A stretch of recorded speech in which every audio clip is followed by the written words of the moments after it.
I'm Jeremy Klein, and this is Change Work Life.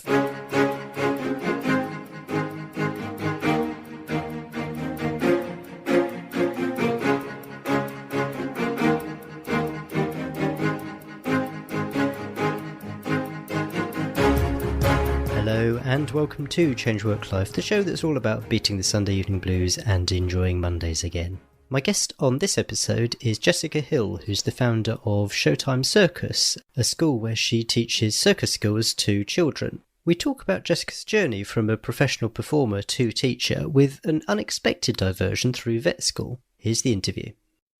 Hi Jessica, welcome to the show. Hello, thank you for having me. Jessica, can you start by telling us a bit about what you do? Yeah, of course. I run a circus school called Showtime Circus. We teach everything circus, so aerial, hoop, silk, trapeze. We do acro balance, tightrope walking, stilt walking, juggling, hula hooping, basically everything circus. We have 4 venues: London, Colney, St Albans, Hitchin and Harpenden. And we do weekly classes. We do holiday camps, so summer camps, half holiday clubs. We do birthday parties. We do workshops all over the country, and we do festivals and different events. Wow. So is it mainly kids that you teach, or do you teach adults as well? It's mainly children. We do have 1 or 2 adult classes running, but it's mainly children that we teach. How did you get into circus skills in the first place? I was a professional dancer and I worked all over the place as a dancer, and I worked for a particular agency who basically said if I could stilt walk, then I'd get more money and more gigs. So I learned how to do that, which was terrifying at first. But then I obviously got into it. And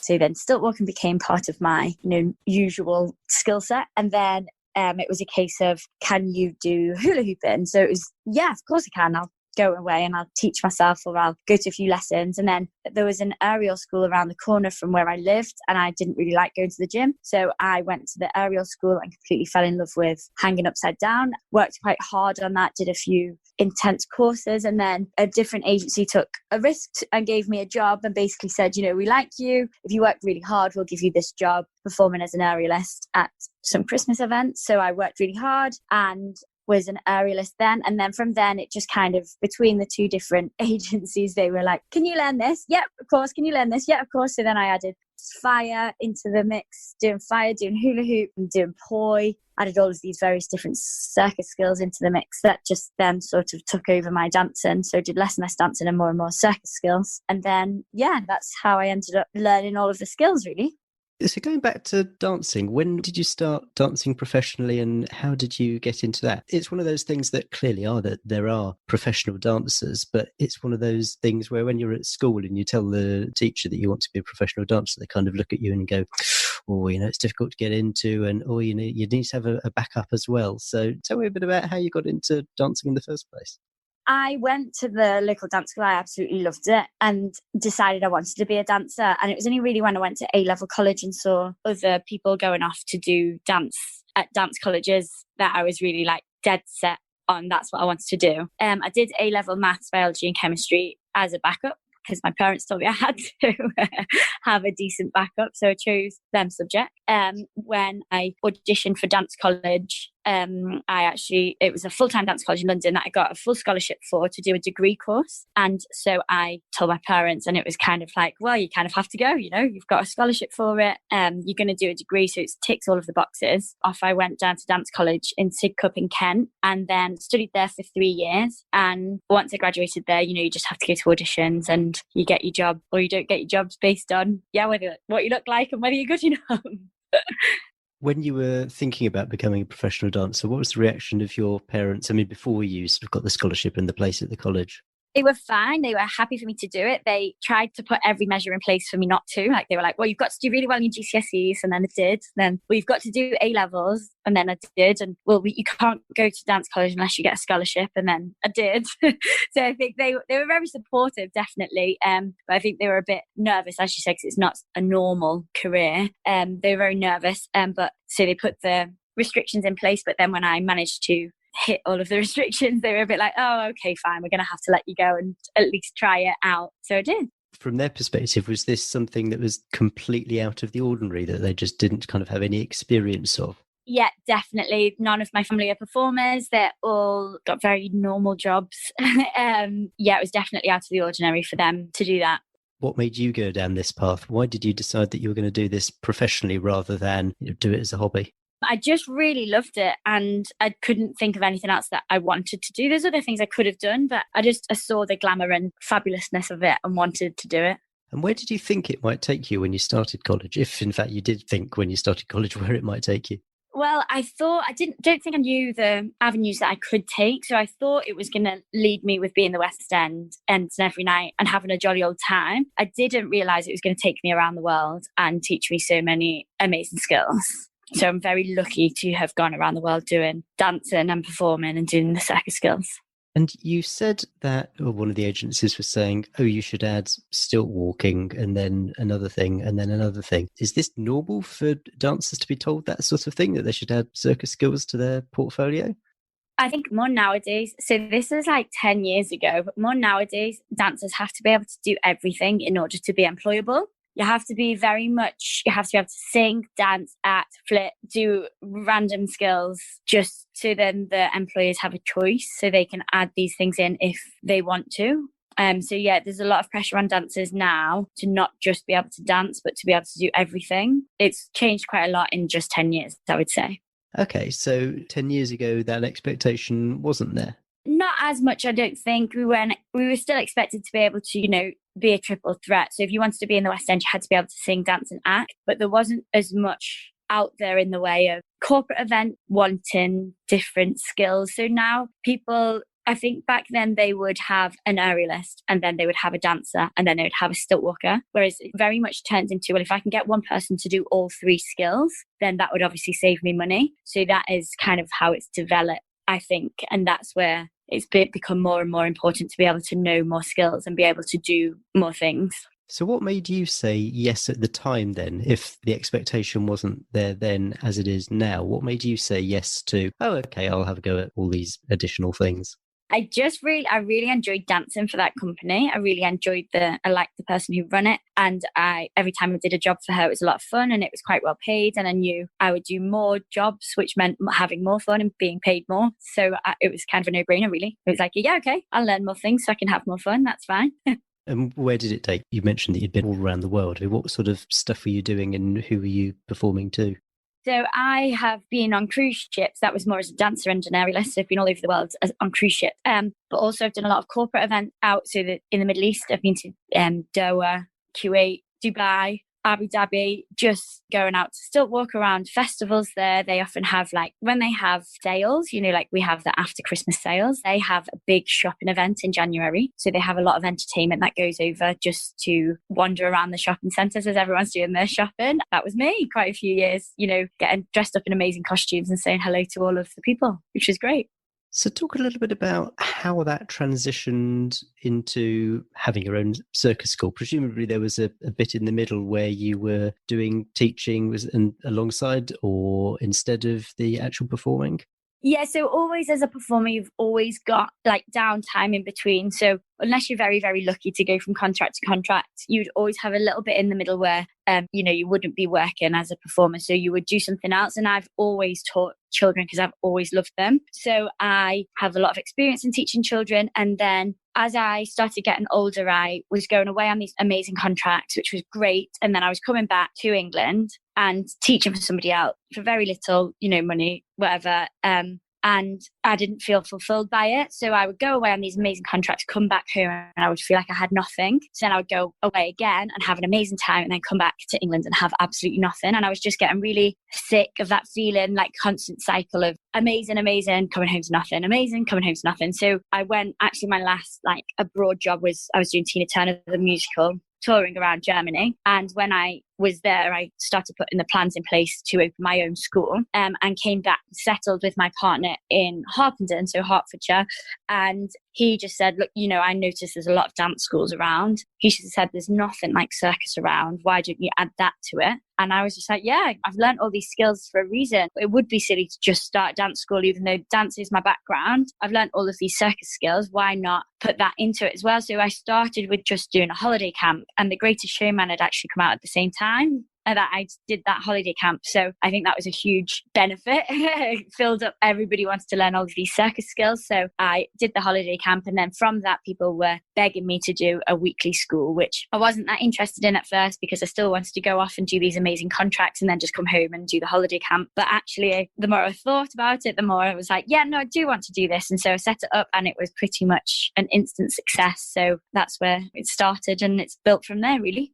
The teaching side of things, you mentioned that you had some downtime between contracts. Was it inevitable that you would end up spending that time, at least initially, teaching, or were there other things that you considered doing during that downtime? To be honest with you, it will be very interesting. I had a complete career change at one point because the downtime was so down. I decided to go off and study veterinary medicine. So an access course, because I had already had my A-level. So I did an access course. I did a year of doing A-level maths, chemistry, biology all over again, which was amazing. And I taught during that time. So I taught dance and drama whilst I was studying. And then I very luckily got into veterinary school, which is very difficult to do, to study veterinary medicine. And then as I was waiting for that to come around, I decided to get myself some more experience in the surgical side of it and the medical side of it. And so I went and I worked at a tissue bank in Liverpool because I was living up in Liverpool at the time with my parents. So I worked at a tissue bank, which is where humans donate their tissue. So it's bones, skin, muscles, eyes, tendons. And I actually got the donations, cleaned them all up and then packaged them up to sell off to surgeons to use in surgery in humans. So that was a little bit of a interim job as well, whilst I was waiting for my place at university. And then September came around and I went to veterinary school. I absolutely loved it. I was doing really well, but because of financial reasons, because it was my second degree, I had to fund it myself. And I found it really hard to fund myself and do well at college. And then I got offered another amazing job away and doing circus, and I was like, oh, as much as I love vet school, as much as I'm doing well at it, realistically do this for 5 years, I'm not going to be able to fund it because I was finding it a lot harder than I thought. So I decided to leave veterinary school and went off and did my circus job, and then it's from there that I went on to do Tina Turner, which is from there that I went on to open the school. So yeah, a very big career change. Yeah, and quite a commitment to turn your back on. Tell me a bit about your thought process there. You know, when did it become apparent vet school was going to be difficult? Was it really just the funding, or was it something else that made you think, not sure it's for me? I think funding was a massive issue, but also I had all of this life experience. I have been through quite a lot of tough times. And so I have all of this life experience. And I was in university, you know, with 18-year-olds being told that I wasn't allowed to drive my car to university because I had to get on the bus with everybody, even though I had to go straight to work. So I had to have my car there. And so being treated like a child again, when I had all of these responsibilities that these other people didn't have, that was also a big factor of it for me because I had to drive because I had to go straight to work and I had to go straight to work to fund my university play. But if you told me I had to get on the bus, that meant I couldn't go to work that night, which meant I couldn't pay for it. And also it didn't give me the freedom that I was used to having. So I've been traveling the world for years. So I don't need telling by you that I have to get on a bus. Thank you. You know, so that was a big part of it as well. It was, I didn't have the freedom and I didn't enjoy the lifestyle as much. And it was at the time I was like, God, there's 5 years of this. I don't know if I can do it. And so that little glimmer of, well, here's a little glamorous circus contract, you know, like dangling it like a carrot. And I was like, oh, yeah, okay, I'll take it. So, yeah, it was a difficult decision at the time because I'd worked so hard to get there. But I think realistically it was the right decision to make, was to not continue with the course yet.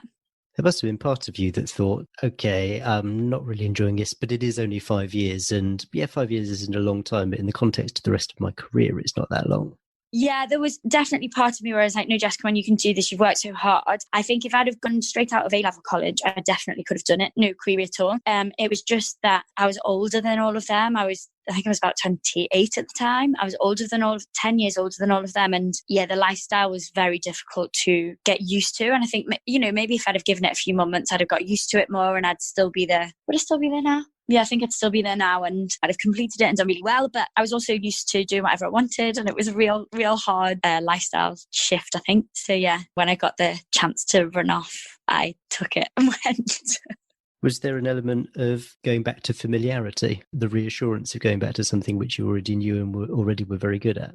Yeah, probably as well, actually, because it was very different to what I was used to at vet school. So yeah, probably I get to wear glitter and prance around was my safe place, I guess, because I found the vet school so tough. When I was offered to go back to the safe place, I was like, yeah, okay, I'll come. That's fine.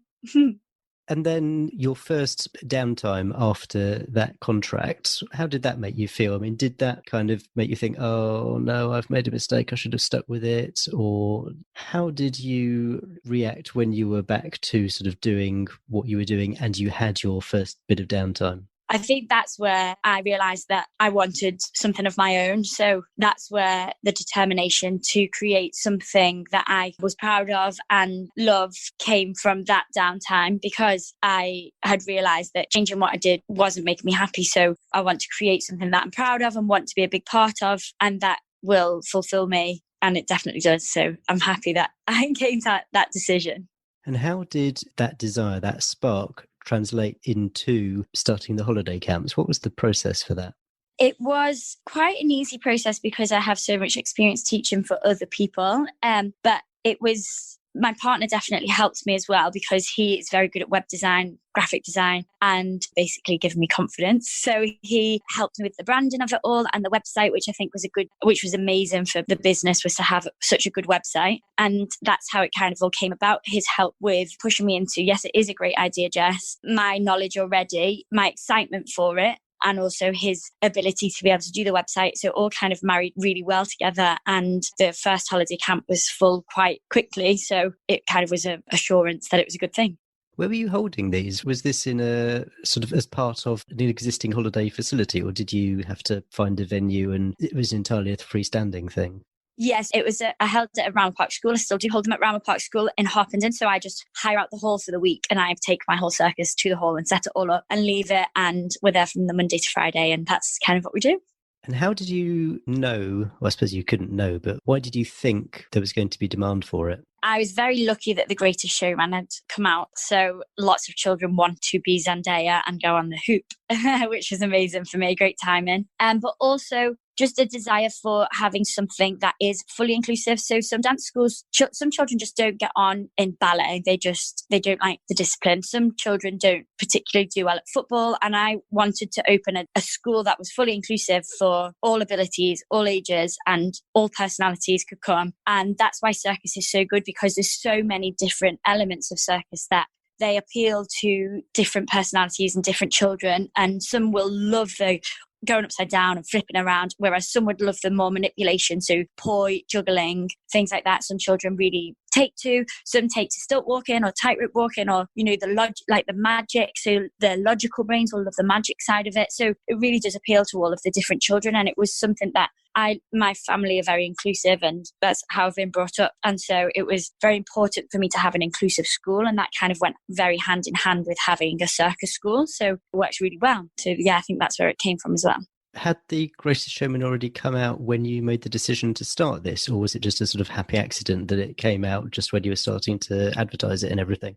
Yeah, it was a happy accident, really. Because I remember it coming out and I was like, oh, well, I'm doing a circus camp. And then I watched it and I was like, oh my goodness, all of the kids are going to want to do this now. So it was very, very good time and very, happy accident. Because I'd already decided this is something I wanted to do. And then the timing was just absolutely perfect. And so it was great for me. I'm curious, if it hadn't come out, would you had the demand? I mean, did you have any other indications as you were thinking about it, as you were planning it, that it was likely to be successful? So, market research and stuff. Yeah, so I'd already taught in Liverpool when I lived there. I'd already taught silks and hoop up there, and the children had loved it.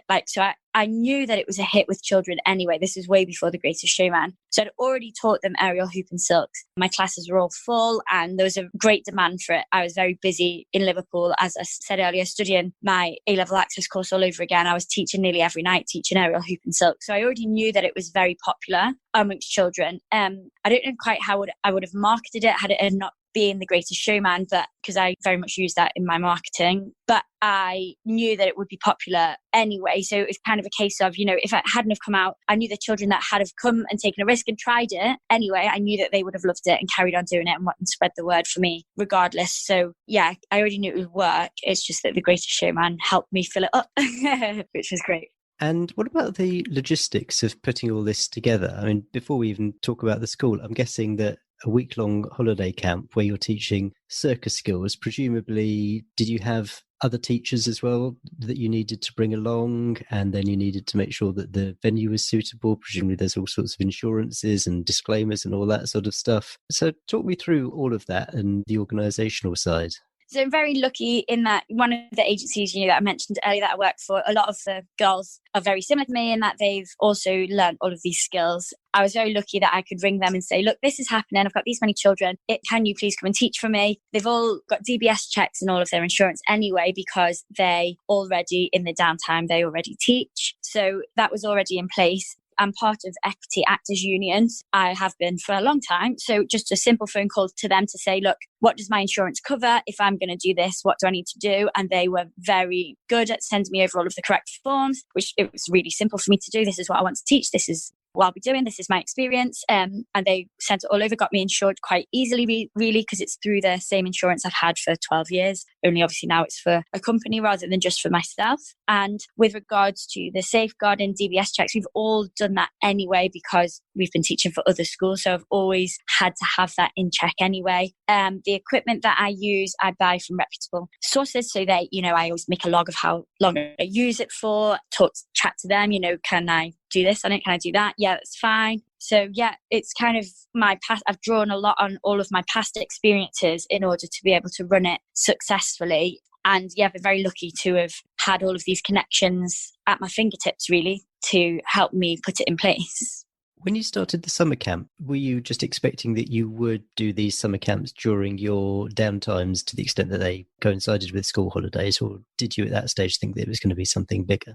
At first, I definitely thought it would just be during the downtime. And I was actually organising the first one during a very, very busy contract. So I was directing resort shows out in Tenerife and choreographing. And so it's really crazy busy. And I was coming home and then doing the summer camp, the Easter camp it was, like in my week rest. But as I was doing that and I was getting more and more busy, getting more and more children dining on, it started to make me think, actually, this isn't just going to be a week's rest. This is going to be a full-time job.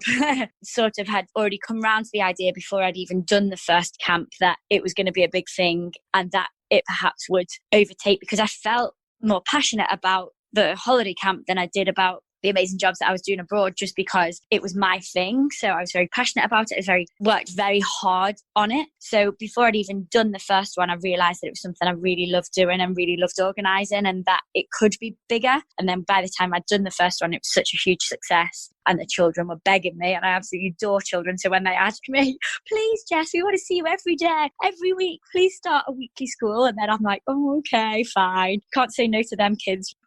So then, just very shortly after doing the first one, I realised it was going to be more than just in my downtime. It was going to be my time. It was going to be my thing. So yeah.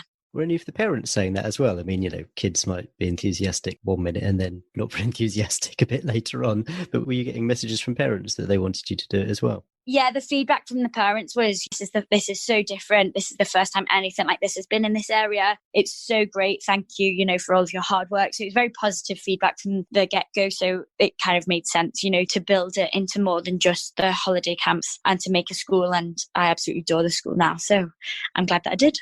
And the transition from just doing the week-long camps to having a school running full-time, what was that like? What additional things did you have to think about? What additional hurdles did you have to overcome? I think it was hard at first because the holiday camp was so busy and then my weekly school was so quiet to begin with. So it's difficult to build it all up. But with regards to additional things to think about, I had to make sure I always had a teacher that was willing to commit to every Saturday. And then when I opened more schools, it was finding more and more teachers who were committed to it and had this DBS and were trained, and so finding more and more teachers. But other than that, it was kind of a natural progression, really. So it's just the teachers being able to rely on more and more people was the hardest thing, I would say. Now I'm I've got a whole pool of amazing teachers. I've got about 10 different teachers that I use regularly who are all incredibly talented and very good at getting the children to improve. So so now I've got loads of people I can draw on, really. So yeah, it's good. Do you run the schools out of your own premises or do you use school halls, that sort of thing? Well, that would be the dreams. The dream would be to have our own premises. We are looking, we are crossing our fingers, and that would be the absolute dream, to have our own premises. Because at the moment we have 4. I hire from how many different schools? 1, 2, 3, 4, 5, 6 different venues I hire from. It would be fantastic to have my own, because obviously the equipment's very heavy to set up. It takes a long time to set up, and I have to drive it around in a van to each venue to set it all up. So it can be quite a logistical nightmare sometimes to make sure everyone has the right things and it's all set up correctly. And it would be just a dream to just be able to have it all permanently set up and walk in and it be there, and then just have to teach rather than set it all up every time and take it all down every time. So that would be the absolute dream. But it's working really well at the moment, and it does mean that we can get to lots of different places. So we have like 4 different schools in 4 different venues, which means obviously 4 times the amount of children can come and enjoy circus. So it is working at the moment. But as I said, it would be a dream to have our own place.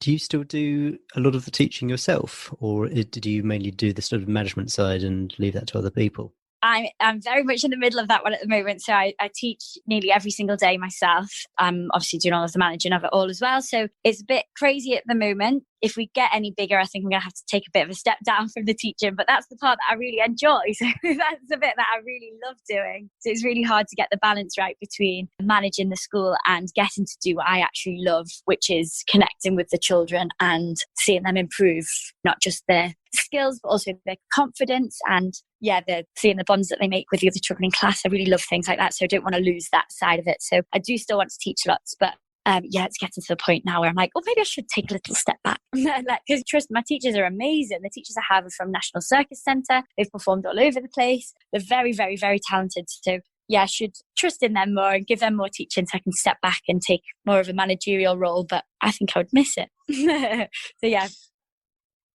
I was going to ask, how does the idea of taking a step back and doing more of the managerial role rather than the teaching make you feel? It's an interesting subject, the extent to which a business expands and what that means for the person who's founded it, whether the business is to enable them to do what they love doing in the first place, or whether it is to have a sort of more of the CEO mentality where you recognize that you can't keep on doing everything. You can't do all the stuff that you're doing, and you've got to kind of take a step back and start pulling the strings. Have you thought about that as you go through what you're doing?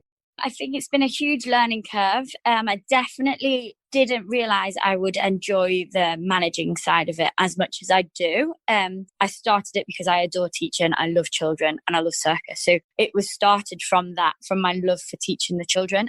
It turns out I'm quite good at managing stuff. I've been on a lot of courses and learned loads and been around like-minded people. And I actually really now do enjoy that side of it as well. So that's a bit of a surprise. I didn't realise I would enjoy it as much as I do. So I think it would be nice to have a balance between the both of them, to be able to choose to step back but still be able to teach. But if I did take that step back, I think it would make me better as a manager as well. So it is just getting that balance, really. And is that something that you want to do? I'm just curious, do you actually want to do a mixture of the managing and teaching? Or if someone said to you can do whatever you like, would you prefer to do more of the teaching or would you do more of the management?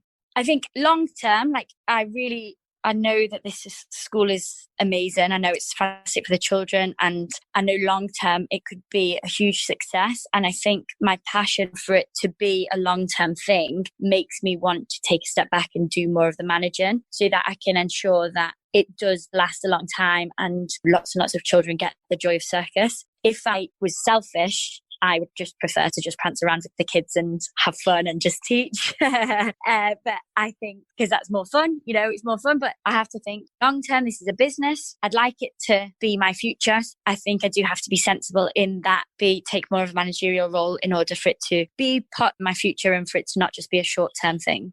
So when you say long term, you want it to be your future, what at the moment do you think that looks like? What are your sort of long term ambitions for the business? I already have 4 different venues. I'd absolutely love to franchise. We're looking into it. So that would be a huge goal of mine, just for other people that I trust to open branches elsewhere, even if it's alongside a dance school or even if it's just them running a holiday camps. That would be, I have a lot of visions for the business, but it's whether I can make it work. I don't know. It's really hard. I've got a lot of ideas, but I just don't know which ones will work. Don't know which ones will. I don't know. And it's really hard because I'm keep things very close to my chest, because I've been burnt quite a few times. A few of my teachers have gone off and done the same thing. And so I'm very careful to keep my ideas to myself before they are stolen again. But yeah, it's tricky. But yeah, I have got big plans for the business, but we'll just have to see what works. Yeah. What's the toughest thing at the moment about what you do? If someone had a magic wand and said, I can make this disappear, what would that be? Or I think if someone had a magic wand, I would just be like, please, can I have more time? It's just time. So because obviously you want to be very present when you're teaching the children. So you don't want to be bogged down by all of the admin side of it. But I find it really difficult, struggle so much to have the time to fit everything in for all of the amazing ideas that I have. So I have all of these amazing things going on, but I struggle to fit the time in to do everything and be present to teach the children and shape the ideas for the future as well. So it's just there. I think I'd like an 8th day in the week, please, if you do have the magic wand. That would be... I suspect a lot of business owners would probably like that. I also suspect that they'd discover that 8 days isn't sufficient, though. Yeah, no, fair. I know. I think I'd be greedy and want 10. So there's really no point. But yeah, it would be. Yeah, I can imagine we're all the same. Please give me another day, another time, more time. In terms of the process you've been through, are there any resources, people who've helped you, books, courses, something which really stands out as, this has really helped me in doing what I do? I went on a flexibility course, so it's called Elixir Flexibility. It's for teaching contortion or flexibility safely for children. And I really connected with the lady who'd come up with that course, and she's given me lots of resources. And as you research more and more, like, the internet's an amazing thing. So you can meet so many like-minded people on the internet and bounce your ideas off them. And I think do it through going onto these courses and meeting these people who then put you in touch with other people who put you in touch with other people. You get like an online community of people that you really trust and can bounce ideas off. And that's been really, really helpful for me. I think that's definitely been I've been very grateful for the help that I get from a group of people who I've never met, which is crazy. But yeah, they're all very like-minded individuals. So it's really nice to chat to them sometimes and just have a nice, healthy debate about training children and our opinions on it. So it's really good. I'm grateful that I have those people to talk to. And where can people find you if they want to get in touch with you and find out a bit more about what you do? They're welcome to get in touch with me. All of my contact details are on the website, so it's just showtimecircus.co.uk. If you email, then I do get it directly, and the phone number is my direct phone number as well, so feel free to drop me a text or call or email if you want to chat anything through, because I love chatting to people about everything, as you can probably tell. I love talking, so yeah, feel free to give me a call. It's fine. Brilliant. Well, Jessica, is certainly not anything I ever knew about before. Yeah, it's been really, really interesting chatting to you. So thanks so much for your time and best of luck with it. Thank you so much. Okay, well, I hope you enjoyed that interview with Jessica Hill of Showtime Circus. I've got to say that by the end of the interview, I was getting really quite excited for Jessica by what she'd done and what she might turn this business into. I mean, she was talking about franchising. You could really see her turning this into a business of really quite some substance and reach. It was really interesting hearing Jessica say how she was paying attention to what she enjoyed, the fact that she was really enjoying teaching and the realisation that was what she wanted to do. It just shows the value of thinking, yeah, actually, I'm enjoying this. Now, how can I do it as my living? Show notes on the website at changeworklife.com/35. And I'd absolutely love it if you would share this episode to your contacts on social media. You can find on the show notes page a few links there so you can share this episode. And it would be great if you can do so, just so that more people can hear Jessica's story. As always, we've got more to come next week, and I can't wait to see you there. Cheers. Bye.